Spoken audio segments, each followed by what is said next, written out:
Hey, Luc, il y a un livre qui est sorti depuis quelques jours à peine, ton plus récent ouvrage. Moi, ça m'intrigue. C'est quoi exactement? Parle-nous de ce livre-là. Bien, le titre, c'est Ngut.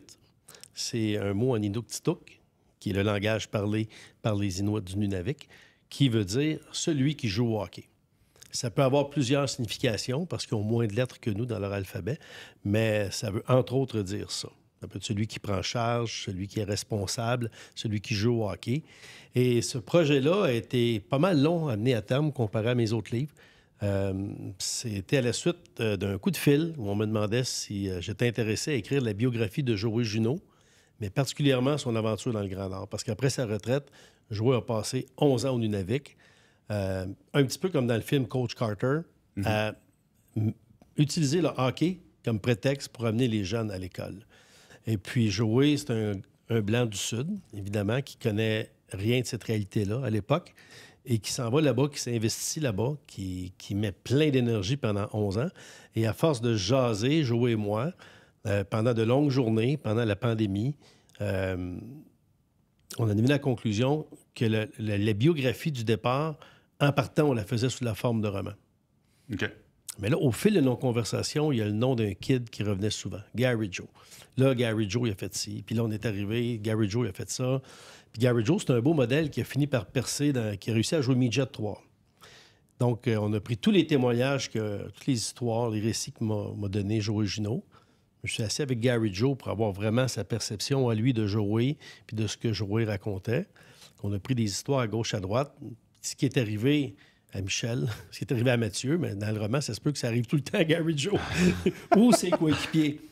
Donc, c'est un roman, biographie, on classe ça comment? Oui, c'est un roman inspiré de la vie de Joey Juneau, de l'aventure de Joey Juneau au Nunavik. Puis, tu sais, quand je dis qu'il a atteint le Midget 3, Gary Joe, qui s'appelle Akiki dans le roman, c'est lui qui a choisi le nom. C'est un nom que plusieurs hommes ont porté dans sa lignée, dans sa famille. Donc, Akiki atteint le Midget 3, mais c'est un miracle. Tu sais, ces kids-là vivent dans des villages où il n'y a aucun accès autre que l'avion. Donc, tu sais, pour te faire une blonde, il faut que tu prennes l'avion et tu changes de village. Si tu n'en trouves pas un dans le village. C'est des villages de 400 de population, à peu près. Tu sais, à l'époque où Joey est allé, ça joue entre 400 puis Coudjouac, qui est à peu près à 3000, qui est la capitale régionale.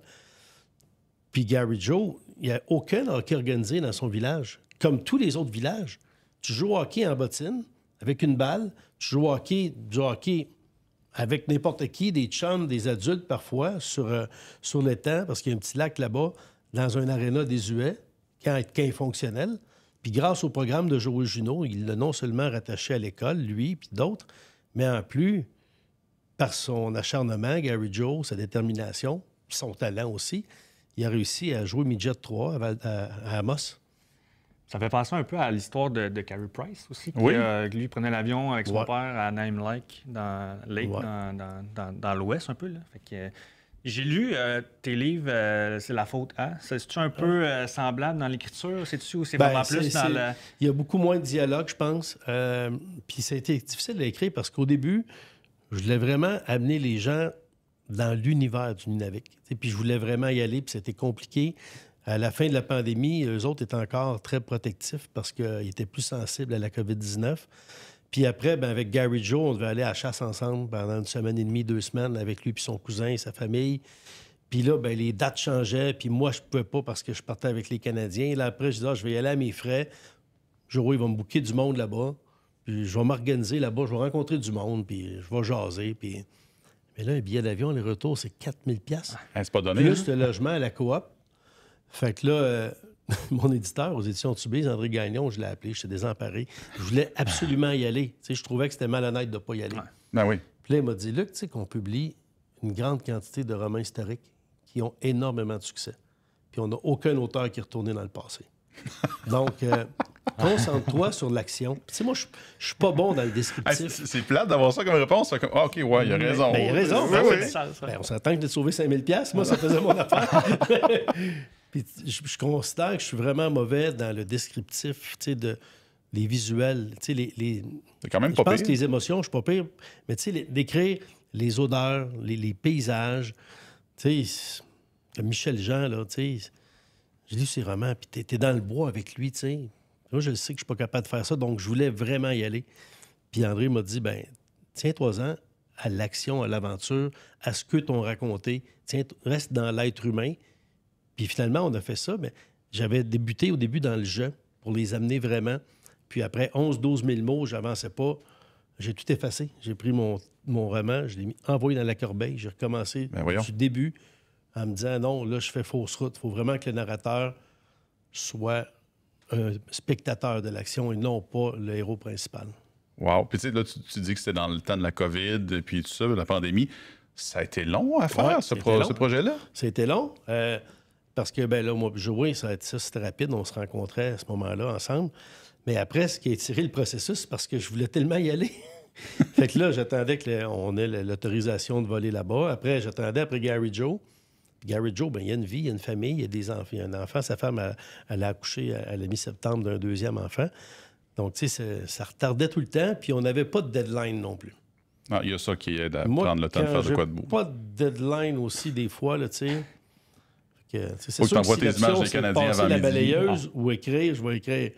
Mais si c'est aller jouer dans la neige avec mon chien ou écrire, ça se peut que j'aille jouer dans la neige avec mon chien. Fait quoi, ça a pris du temps. Ben oui. Il n'y avait rien sorti depuis Steve Bégin, qui est sorti avant la pandémie. Wow. On a hâte de lire ça.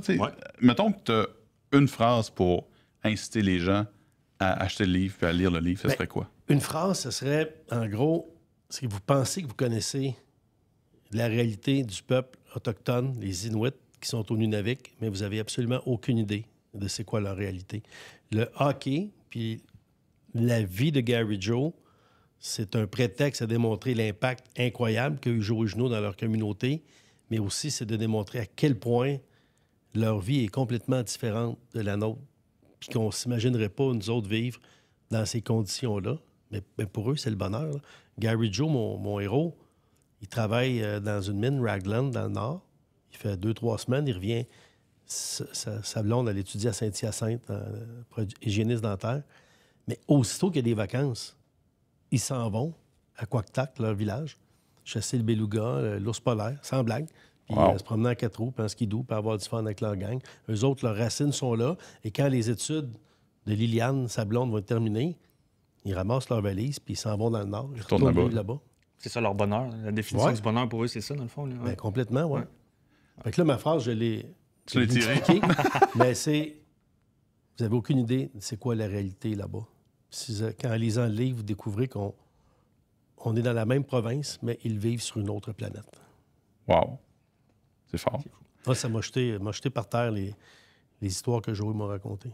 Puis on aurait pu aller dans le beaucoup plus dramatique aussi. J'imagine. J'imagine que des situations difficiles, mais on a décidé de pas aller là. Ouais, tu vises sur le positif, ce qui est le fun aussi sans à voir une fois de temps en temps. la réalité qui est triste parfois. Mais en tout cas, sous notre regard à nous.